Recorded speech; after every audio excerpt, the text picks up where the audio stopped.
Awesome. Let's get started. Thank you everyone for coming. So I'm going to be talking about contact center authentication today, which can mean a lot of things, but I just want to preface this by saying this talk has everything. So it's got my social security number, get your pens out, my mother's maiden name, the email that I briefly used back in university about 11 years ago, and even some accidental phishing, which you might be wondering what that means, and we'll get to that. So my name is Kelley, like I mentioned, and when I set out to do this research, I wasn't really sure what to expect. I didn't know if this was going to be that interesting, but it turns out that there's a lot of really fun stories that came out of calling all of these contact centers. So I work at a company called Twilio. If you've heard of Twilio, we make APIs for communications, so things that have to do with phone calls. There's a lot of companies that have built their contact centers on top of Twilio, which is what sparked this interest. Twilio acquired a company called Authy about 5 years ago, and I specifically work on the Authy APIs at Twilio. So this is for things like two-factor authentication and phone verification. And I also spend a decent amount of my time educating developers and security professionals and the general public about best practices around identity management and authentication. And so that's an interesting part of my job, that I get to basically inform people with the best practices they should be using. So let me outline what I did in this research. This talk is going to get into what I learned from calling all of these contact centers and some of the best practices that I can recommend for you to implement in your own company's contact centers. So how many of you have a call line for your company, like a customer support hotline? All right, a few of you. How many of you have called that?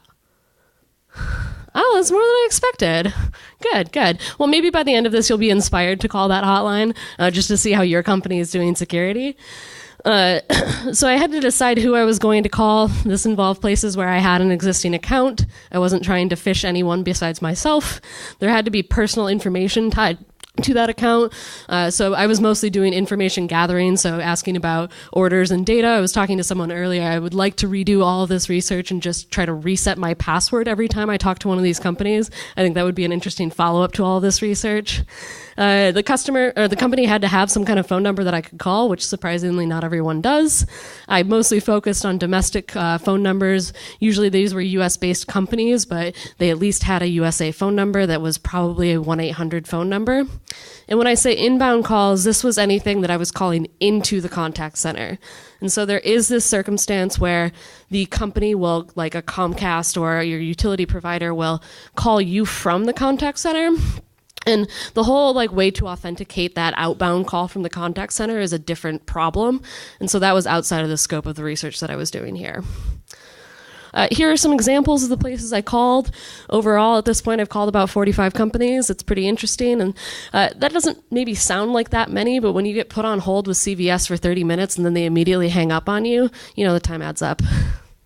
So I'll talk through some of these in detail about, especially the ones that are doing things well. I am not going to name names for the companies that do things poorly, mostly because, as I pointed out, these are all companies that I have personal accounts at, so please don't attack me.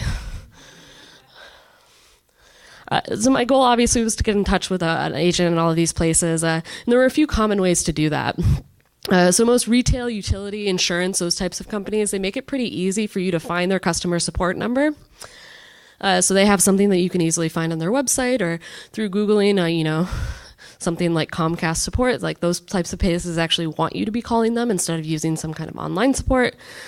Some of the more sophisticated tech companies are implementing this Call Me feature, and so these are places like Amazon and Walmart.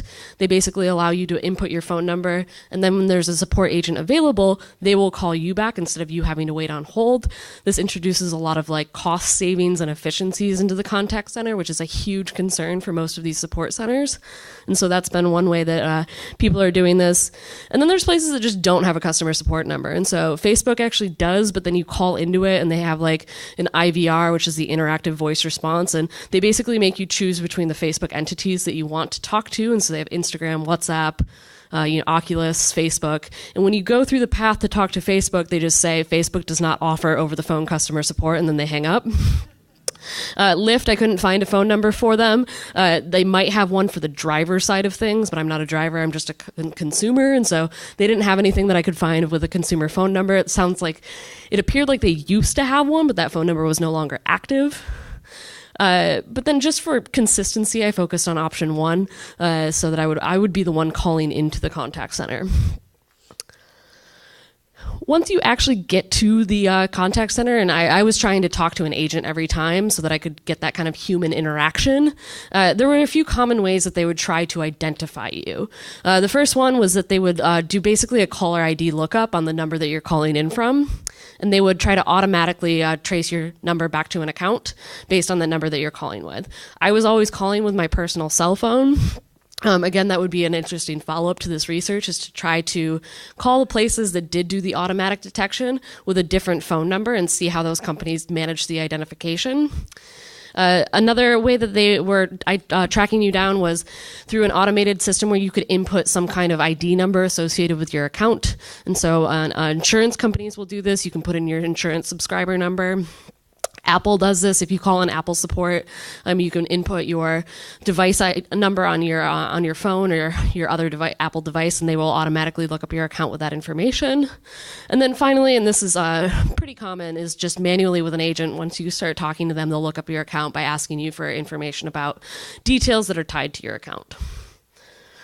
But identifying you is not the same thing as authenticating you, right? And so I can give you my phone number, but there's a lot of people that have my phone number.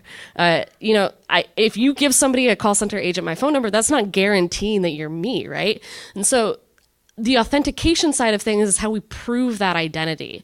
Identity is any of those static pieces of information. They're probably Googleable, and these are things that aren't going to change. And so this is like your phone number, your email address, your date of birth. And these are all incredibly common things that call centers are using to try to identify you, which is fine, but they're not actually going through that extra step of authenticating you.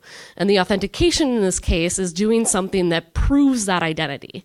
And this is generally done with a secret. And so you talk about the different factors for authentication, something you know like a password, something you have like a phone, or something you are, like your fingerprint or something like that.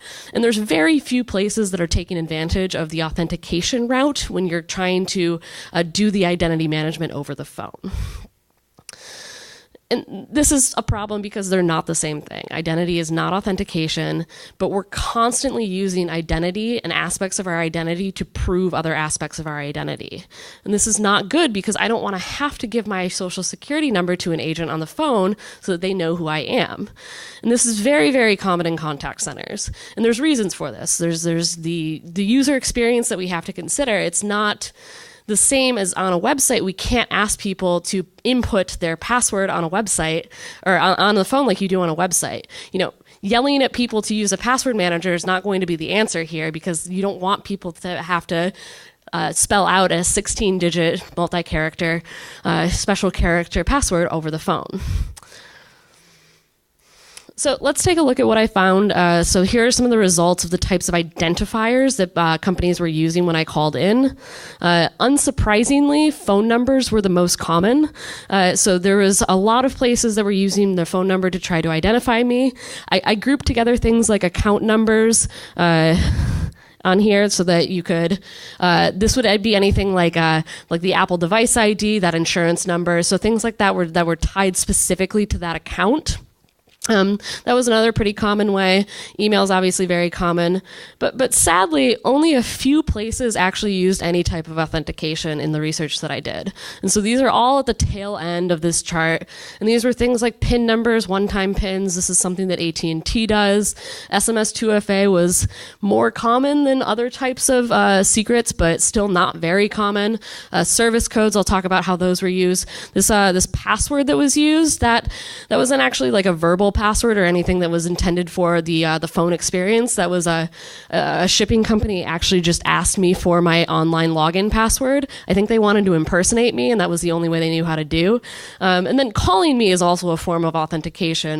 Verizon does this, and so I called them, and they're like, in order to authenticate you, we're going to call you back at the number listed on your phone, because phone number spoofing is an option that people will use to try to attack your account. But now let's look at some of the more qualitative data and break it down into what some companies are doing well, all the way down to the things that kind of scared me. So the good things here, this is pretty straightforward. So anytime anybody actually used authentication, it was generally a better experience. And so this was doing things like one-time codes and also refusing to disclose personal information. This is like sometimes I would ask about what email address was associated with my account or ask about the address on my account. And the places that had well-trained agents or good security would refuse to disclose that information to me, which is good because like we saw, that identity information can be used to verify your identity on other platforms and could be used by an attacker to get more information about you so that they can attack you in another aspect. Random bonus delight here. I was put on hold a lot, and Apple lets you choose your hold music. So like, would you like to listen to jazz? And I was like, yes, please. That was pretty cool. So Netflix is an example of a company that does authentication pretty well. When you call into Netflix, their automated intro says, "Welcome to Netflix. For faster service, please log into your Netflix account and look for the service code at the bottom of the page." And I was like, what the heck is a service code? And so I do this. I look at the bottom of the page. There is this thing at the bottom that says service code. And when you click on that, it gives you a 6-digit one-time PIN. And this is a pretty good way to handle this type of authentication because if you have a Netflix account, you've probably logged into it on a computer. This is probably something that you can expect your users will be able to do. And this code does refresh. I'm not totally sure how often. It's not tied to your session because I tried logging out and logging back in, and that did not change the code. But once I checked it again a day later, the code had changed. And so theoretically, this isn't too hard to implement. It's some kind of time-based one-time password, much like you would get with a service like Authy or Google Authenticator. This is something that you could put on your website, tie it to a session and an account, and then you would be able to generate this code that could be used in your contact center as well. And this is really nice, right? This is a good experience for the user, and it's actually a form of authentication that offers some of this like hybrid platform security that they can use on their device where they already have authenticated themselves to get this information back. Another example of good authentication came from American Express. This was interesting because this authentication only happened after I tried to take an action on my account. And so when I was trying to get information about my account, they only verified my identity with my phone number and maybe my email or date of birth. I don't totally remember. But once I had to get them to send me a new credit card, they first connected me with a security specialist, which I thought was interesting. And then they sent me this SMS which said, "This is a one-time fraud code. Please provide this to the person on the other end." And they were able to use that to authenticate me, so to send a credit card to my new address. The only thing that I'm not a huge fan of here is they don't really provide any context here about what this code is about. Amazon is an example of somebody else that does SMS 2FA, and they in their password or their one-time password text message, they say, "Are you trying to call Amazon?" And I think that's an interesting way to do it because they indicate what this one-time code is for, especially in the case of if someone's trying to phish you. Most companies fell into this category. If it was pretty okay, and maybe they had done the math on this and decided that it wasn't really worth it to implement better security. But I still think there's room for improvement in this category. I think this is where we start to see a lot of like the user experience fall into here. And so I highlight people that are automatically detecting the phone number that you're calling in from because that's a good experience. And it makes it slightly harder for people to try to impersonate you because if somebody has a phone number that they want to look up your account with, it's much easier for them to give that to a support agent rather than try to impersonate your phone number. Verifying multiple forms of personal information. And so if you're not going to do true authentication, at least trying to get me to give you like 3 parts of my personal identity is going to be a lot better than only asking for 1. And then prompting with relevant account actions. I think this is something that both saves the call center time and directs me to a use case that's probably going to be more relevant for what I'm calling into. So I know how much we all love United Airlines, but I think they do a pretty good job of this. And so when you call in, they say, "Hi, Kelley, welcome back." They recognize the phone number that I'm calling from. And then they'll give some information about, are you flying? I see that you're traveling from San Francisco to Newark. Is this what you're calling in about? And this is good because chances are that is what I'm calling in about. And that saves everybody time, but it also provides some identity information to me to jump ahead in that process. If you do try to change anything on your account with United, they will ask you you to verify your identity with your date of birth. And so I think that's another way that they're asking for those multiple forms of identification. Again, like this is something that there's a lot of room for improvement in the security process here. But, you know, United, maybe that was a threat model that they had considered and they don't really care about implementing more security, or they just haven't implemented it yet because it hasn't affected them as much as it could. The only thing that I will mention here is that there is a little bit of a risk here because they're providing some location data back about my personal location. This is probably would tell anybody that we got into this point that I am currently in San Francisco. But I'm okay with this because it's useful to me as the caller, and this is ephemeral data. It's not like they're giving my home address back when I call in, which people did do. So some of the bad things that I saw, and this is basically, I label this as a phishing risk with minimal effort. And so these are companies that if you had one piece of information about me, you could probably get access to everything on my account.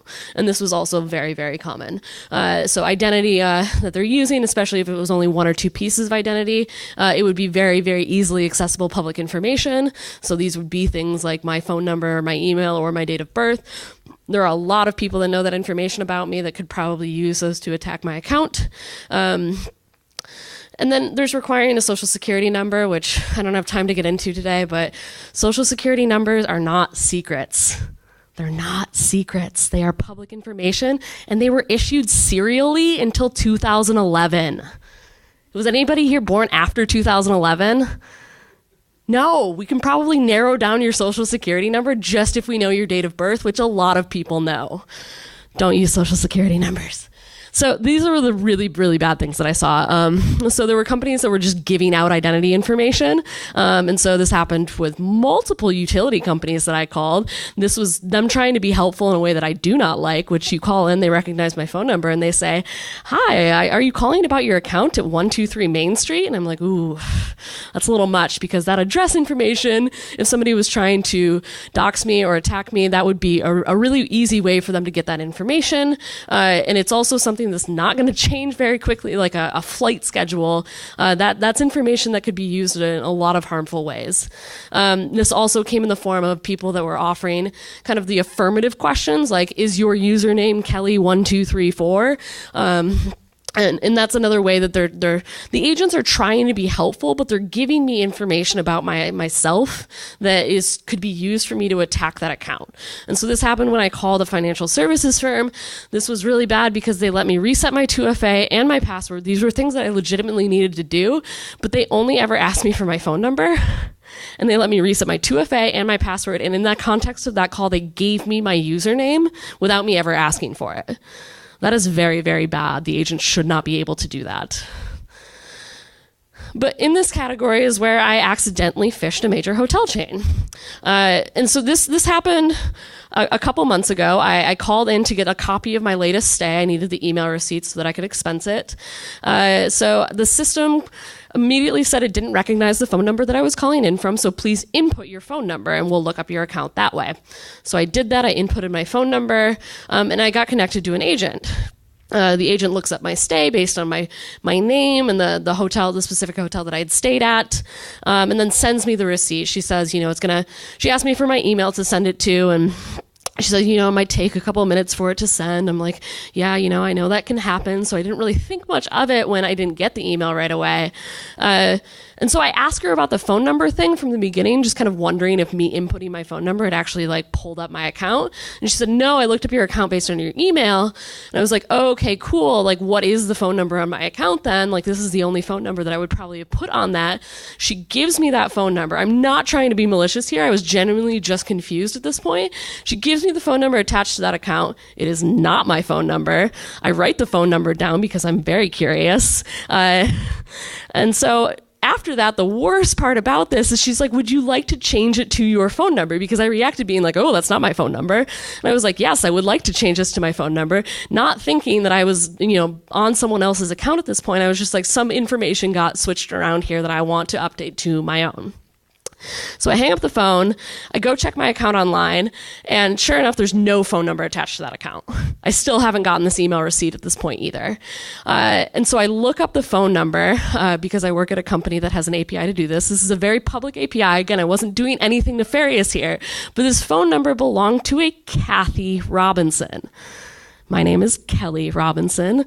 So my working theory is that this woman, the call center agent, decided to, or misheard me, or I gave her my email, and she was operating off of Kathy's account this entire call.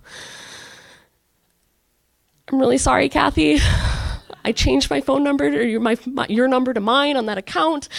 Agents are just trying to be helpful here, right? Like, I don't blame this agent for doing that. She was trying to get me the information, and there were no guardrails in place for her not to be able to do that. And it's up to us as the technologists and security people that build these systems to help the agents succeed without being insecure. Sorry again, Kathy. If any of you are named Kathy, by the way, come talk to me after. This person was also Bay Area based, so I'll give you details. So the recommendations here, what can you do about it? P.S. All the people in stock photos of contact centers always look so happy. And it's not that the people that I was talking to didn't look happy, but I don't think they were in offices that had that much natural light. So the first recommendation, match the rigor of your web authentication. And we talked about this a little bit because this can be challenging because you can't ask people to input long, secure passwords that are randomly generated per website. It's not a good experience, and that's not something that we can expect people to do. But there are other factors that you can use to authenticate. There are other secrets that you can use that aren't a factor or that aren't a password, and you can use the something you have factor or the something you are factor in other ways. And so you can take advantage of things like the voice platform. You can use things like either voice recognition or verbal passwords. Verbal passwords are something that I've seen banks, I think Vanguard does this. They have a verbal password that you can set up with an agent on the phone. And this is something that I don't know how they store it, if it's a recording, but it's never written down. So you're not trying to be yes, my mother's maiden name is X capital I 37. That's another hint for security questions. You can save them in your password manager. That's what I do. I'm a little paranoid though. So there's other things that you can do here, which is to honor user settings like 2FA. And so this is something that I saw. I hate to pick on Amazon here because overall they do a really, really good job of over-the-phone authentication. This is what happens during the call with Amazon. They automatically send you this text message before you even get talking to an agent. And so they verify and authenticate you before you actually get connected to the agent by sending you this text message. I'm assuming this is sent to the number that's connected to your account. I don't know exactly how that gets set up, but I like this because it's hard enough. You have to type back yes, so it's not something that you're gonna accidentally approve if this is not something that you're doing. And it specifically asks you, are you calling Amazon? But what about my TOTP? I have 2FA set up with Amazon through Authy. This is not something that they ever asked me for when I was calling them. And so this is a disconnect there. This is something that they're not quite the same thing. They're still using a 2FA for authentication, but over the phone, it's actually just more of a 1FA because they're not asking for another factor in that situation. And so this is something that we see the rigor is not always met with these systems. And Amazon's a very, very good example of somebody that's doing security well. But this is still a disconnect there. And there's a lot of companies that maybe have my bank, they have a password and 2FA turned on. I actually happen to have a bank that has 2FA that they prompt me for sometimes, which is great. But when I call them, they never ask me for any of that information. They never ask me for a password. They never ask me for 2FA. They're only asking me to verify things with pieces of identity information. So some strong authentication options here that you can use to increase the rigor of these systems are one-time passcodes. Use something that people have either through an app-based push note authorization, something like those service codes through Netflix, or the SMS-based 2FA. I mentioned voice recognition and verbal passwords. This is not something that I personally use, but this is something that could be used in the voice because this platform does support voice. And then there's this idea of hybrid platform security. And so one example that we saw of that was these service codes through Netflix. But I think of this example all the time with the TV security. And so this is something when you're logging into like YouTube or Netflix. Actually, Netflix doesn't do this, at least on my TV. But there's these TV apps, and have people seen this where you have to like type in a one-time code? This is great, right? Because it's the same problem. You can't really type in a password using your TV remote. Like you can, but it takes forever, and nobody likes doing that. And so what they do is they display this one-time passcode after you give them your email or something, and then they ask you to go verify that with a logged in authenticated session in your web account. And this works really well for services where you can expect that the person has access to that web account and can log in through their computer. The next recommendation is to build these guardrails for agents, right? We want to make sure that our agents are able to succeed in helping the customers, and we don't want to make it easy for them to mess up.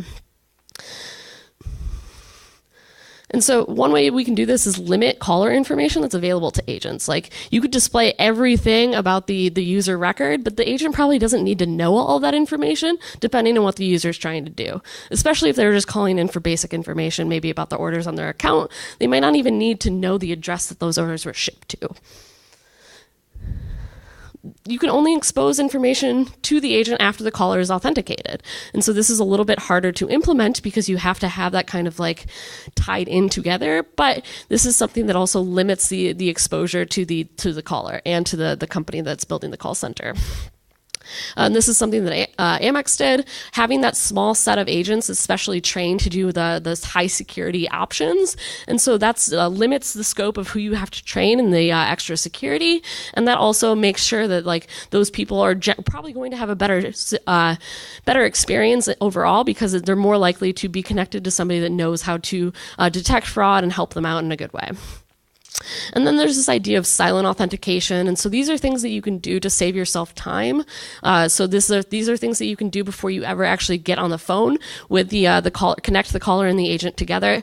These are things that you can do by looking up a phone number, providing risk and information about the caller. There's services out there that will like fingerprint and provide a risk score for the person that's calling in. You can detect the line type. Is it mobile or VoIP? If somebody's calling from a VoIP number, it's probably more likely that that's going to be correlated with fraud. It's not necessarily that, but these are things that you can use to try to detect fraud that will save the agent's time. So here are two options for an agent dashboard. I think the option on the right is a little bit more secure because this is something that like the agent isn't going to unnecessarily give me back the email on my account if they have to type it in. And so this happened when I called a major retailer. They looked me up. They looked my identity and my account based on my phone number, and they asked me to verify my identity with my email. I gave them my email, and they were like, that's not the email on your account. And I was like, well, is it this or this? And they said, no, it's not that. And so I was genuinely confused. I didn't know what email was being used for this account. And so what they did is they ended up giving me the domain that email had. It was my university domain. And so once they had that, I was like, oh yeah, obviously I know that email. And it was much easier for me to recall that email once I had half of it. But at that point, an attacker would also probably be able to give them that email as well. So option 2 is obviously going to take a lot more time. And so you might get pushed back on implementing something like that. But this all kind of leads us nicely into this idea of we have to consider our threat models. So these are things like, what are you allowing people to do over the phone? You don't have to allow them to do every action over the phone. Think of the common use cases that you want or need to support. And if there's something else that you don't want to support over the phone, depending on your company, you might just have to redirect people back to your website to do that. I think it was UPS that I was talking to, who I was trying to get them to change the address associated with my account. And they said, yeah, we can't do that over the phone. Like, you just have to do that on the website. And that's fine, especially because that was an account that I had to create on the website. I wasn't calling about a password reset, and so it was likely the case that I was able to access that account. And, a lot of these situations were things that I normally would have done online anyway, and then I was just trying to see how this would happen over the phone. So what are we going to do next? Again, everyone in this photo is just so happy. So there's a lot of options here. I think we are going to see more things with actual authentication moving forward. The future of call center authentication, I think, is going to be this kind of in-app experience. So if your user already has an app that they're logged into on their phone, this is going to offer them more of that like hybrid platform approach. And there's also all this stuff that you can do with fingerprinting around data, users and their phone numbers. This might sound like a little creepy, but it can be, if it's used for security and you inform them of how it's being used in the right way, I think that can offer a lot of security and save them time in the end. So what do we want to take away from this talk? Identity is not authentication. If at all possible, please use real authentication and implement that in your systems. Don't provide personal information to the caller if it's not necessary. Match the rigor of your web authentication. Think about how you've built it for your website and apply that rigor to your over-the-phone call experience. Honor user settings for things like 2FA. Make it hard for your agents to mess up. Don't let them access more information than they need. Don't display that information to them if they don't need to see it. And finally, figure out what makes sense for your business. This is something that you're going to have to, do this work and figure out if this is something that you need to implement additional security. If you're at a bank, this is probably something that you want to do. If you're like a flower shop, I don't know, maybe not. But that's obviously, this is one of those conversations, like everything in software and security is it depends for you. So like there's no perfect solution here, but I hope I've given you some ideas for how you can think about the security of your over-the-phone authentication systems. If your company has a customer support line, call it, take notes, think about the holes in your system, and if you were a hacker, how you would be able to penetrate it. Come find me after this if you have any questions. Once again, my name is Kelley, not Kathy, and thank you for listening. So we have a Q&A session right now. So there's 2 microphones in this room. Just go ahead and raise your hand and we'll bring you the mic and Kelley can answer some questions. So we have our first question up here and I'll be right up there.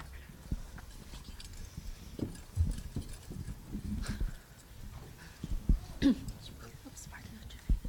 name? Maria. Hi, Kelley. I'm Maria. So my company specifically doesn't do contact center stuff, but we do have customer support that's online. What would you say would apply and what would be different if we're talking about email-specific contact centers? That's a really good question. So if you're in a different medium, you have to think about what's like useful for that medium. And so emails are also something that you can impersonate, but you can look at the email that's being associated with their account. If they're trying to do sensitive actions, either starting the thread up again with the email that's already connected to their account is an option. That's kind of like the call me feature that Verizon used to authenticate me. And then just also sending notification emails that somebody is trying to change something on their account. When they do this, there is also a way that you can, if it's something that maybe you want to make sure that somebody has a secure platform. Is it something with your company that they have like sales reps or somebody that would know them? Yeah. So, I mean, there's options here that you can use to authenticate them in other ways. But I think like the automated solution that I would suggest there is basically trying to either restart the conversation at the email that they have connected to their account, verifying that email address to make sure that that's something that they are able to field security or account questions with your support team with. So basically doing that kind of account verification process.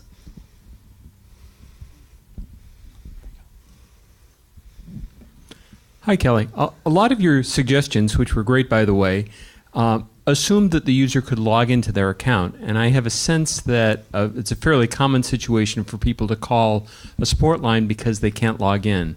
Do you have any specific suggestions there? Or, which of those options that you mentioned still exist?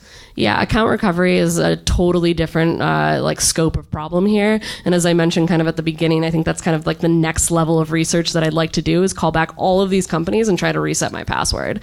I don't necessarily have recommendations for that right away because a lot of that's going to depend on like the security and threat models of your company and what you want to allow for password resets and account recovery in that type of situation. It's something that we think about a lot with Authy, especially being like a security tool, we go through a pretty rigorous, we make the process pretty rigorous for people to recover their Authy accounts if they no longer have access to that, because people can use that in a lot of nefarious ways if we end up making the recovery account to an attacker.